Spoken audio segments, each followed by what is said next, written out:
Did I ever want to know I was going to own a comic book shop? No. I grew up in a pretty rough neighborhood.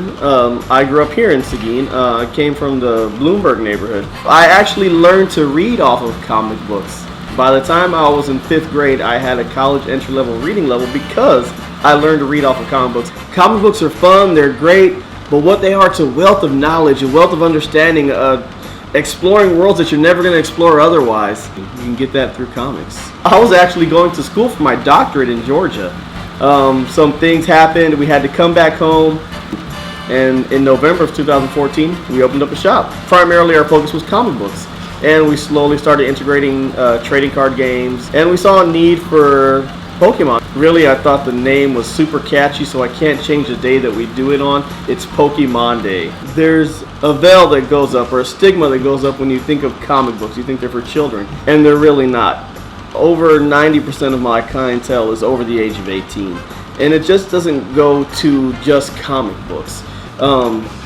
A gentleman by the name of Grant Morrison wrote a book called Super Gods, and he wrote this book trying to explain the boundaries that we put with ideologies and our own doctrinal and our faith and all that stuff, and how we develop these super images, these super gods out of that, such as in the Christian faith. We have Jesus Christ. Really, if you look at him with the same angle as Superman, came from nowhere as the last son, saves everyone, he's the savior of the world.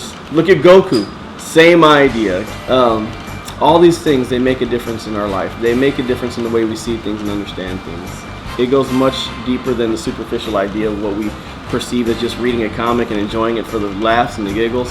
It goes much deeper than that. It goes into our very hearts and minds and the way we view things and the way we perceive things. Who do I relate to the most out of all the comics I read? You want to know a secret?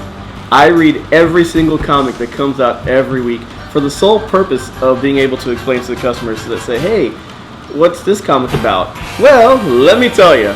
Not all of them are the best, and a lot of them I forget because they just didn't draw me in. But if I was to say who do I relate to the most, I don't think in all fairness and honesty, I can tell you who I think I relate to the most out of the comic books. I think you'd have to ask someone who knows me personally and knows the way I am to get a better idea of who I am out of the comic books, because it's pretty hard. But I honestly don't know.